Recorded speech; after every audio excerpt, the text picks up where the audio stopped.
Hi there friends, this is Lalita Ram with episode 7 on Mahabharata short novelties. This is the episode that delves into the subtlest, deepest feelings and the blooming love of Arjuna and Draupadi. I hope you're all well and doing wonderful things. There's so much that each person can do. Combine the best of your intellect and emotions, and we could make it a better world.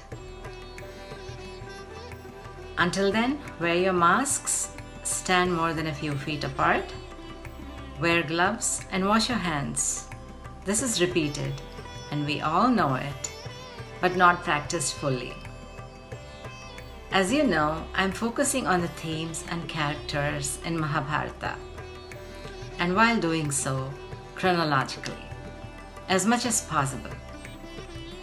Dhritarashtra consults with Bhishma and Vidura and chooses Yudhishthira with his fine notable qualities as the crown prince of Hastinapur. The country and public hail him and the indomitable brothers, especially Arjuna and Bhima. This admiration nurtures the already planted root of an irrevocable jealousy in the self-obsessed mind of Duryodhana, ignited by his uncle Shakuni.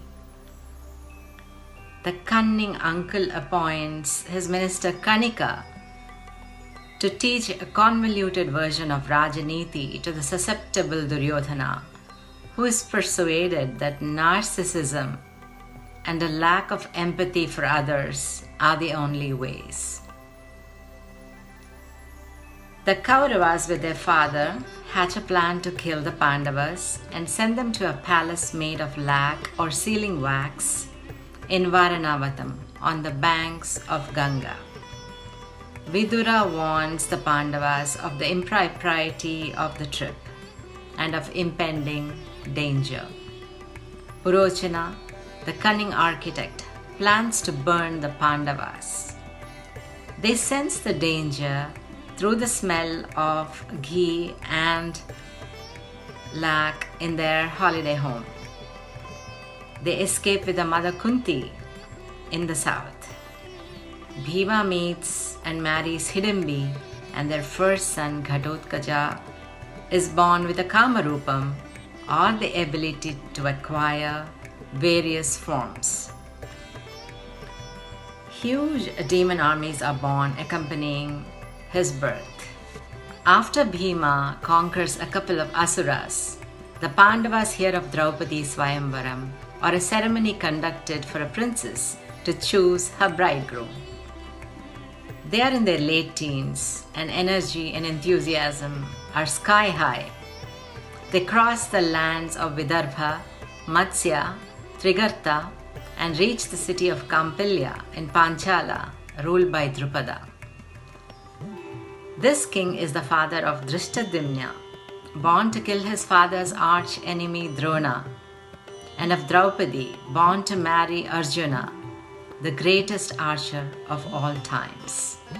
Arjuna hears of the impeccable luminous beauty of Draupadi through the grapevine. He says to himself, "What use are all my weapons, like the Varunastra, Meghastra, Agneyastra, Brahmashiram, if I cannot conquer Draupadi's heart with a simple Cupid's arrow?" For the first time in his young life, he doubts himself. "I know I can target the revolving fish even if it moves faster than sun rays. But will the light in her eyes meet mine with love?" He becomes melancholic. "Draupadi, my love, the eyes in my mind can only see you. Do my feelings reach your soul? Each time I think of you, and there's no moment that I do not, you sweep me away in a tide of passion." Finally, he overcomes his feelings and says to himself, "Let the gods themselves compete. I shall win them all, and Draupadi shall become mine. Krishna, you appear in my dream and promise that Draupadi shall marry me." Dressed as Brahmins, camouflaging their brilliance, in simple attire, like 5 suns behind clouds, the Pandavas go to the east of Kampilya where the Swayamvaram is scheduled. Draupadi wears white robes, diamonds and pearls and is awaiting eagerly with a jasmine garland in her hands for Arjuna. She is confident Pandavas have not perished in the melted palace. That Arjuna is here in the arena at this moment. Could it be that handsome young man among the Brahmins? She thinks. He is dazzling, one among the millions here. His eyes are emanating magnetic waves towards me. I cannot see anyone other than him.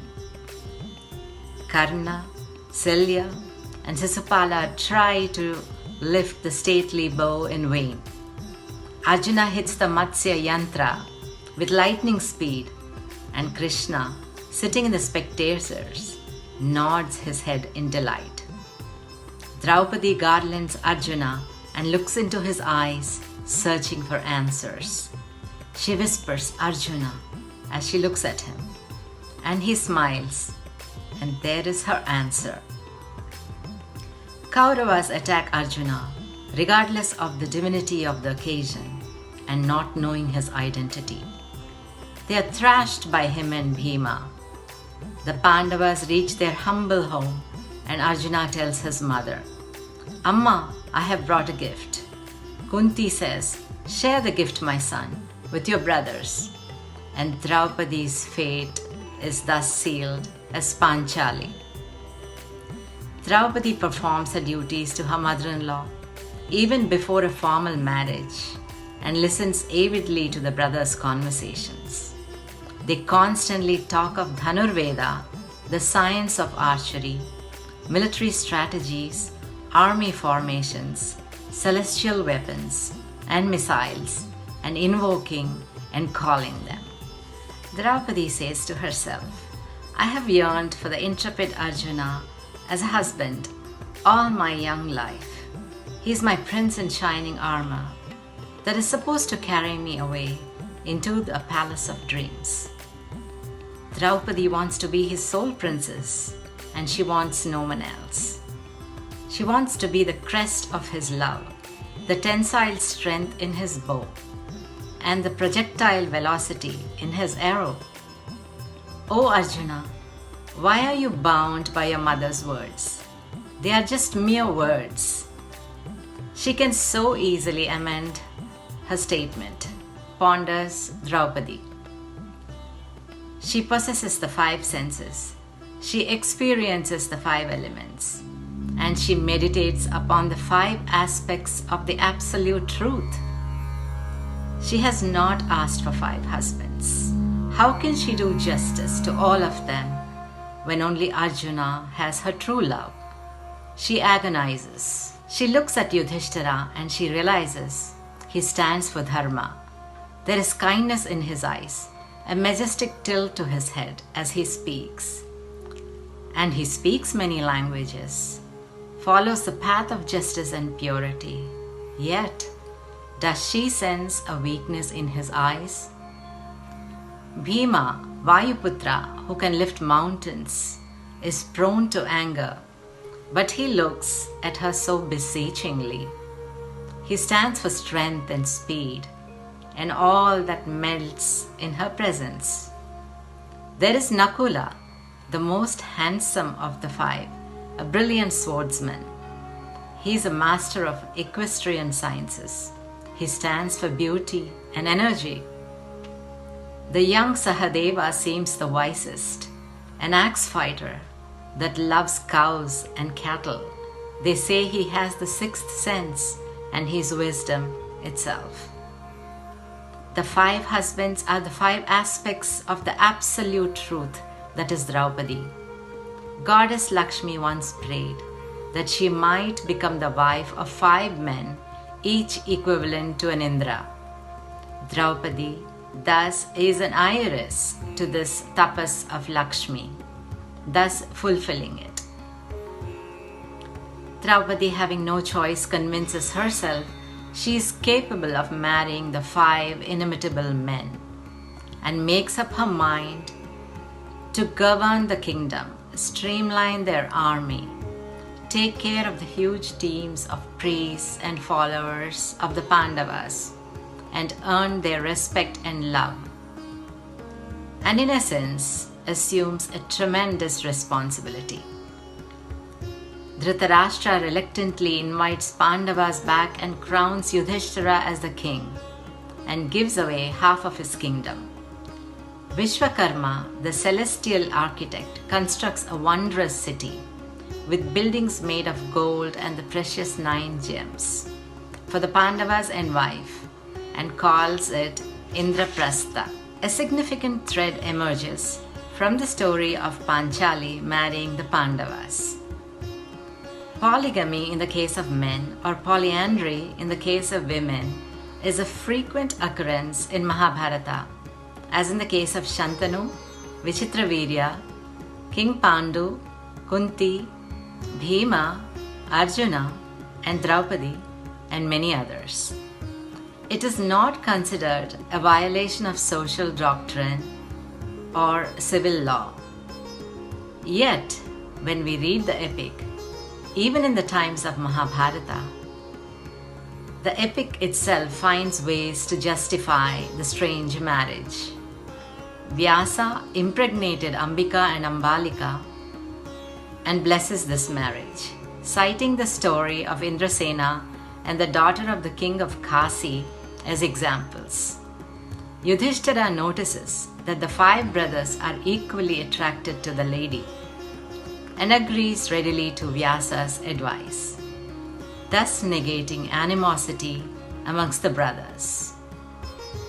Whether the polyandric women in Mahabharata, in a wide social context, acquire or lose power and or respect, or if powerful polygamous men are promoted in community and in the kingdom, whether polygamy leads to mind control and emotional games, or if it has an effect on progeny, inheritance and allocations, whether it affects the nature of relationship between co-husbands or co-wives, are some of the factors that we have to carefully weigh in our minds when we read the epic that provides an insight into the social norms and doctrines of its times. Have a wonderful day.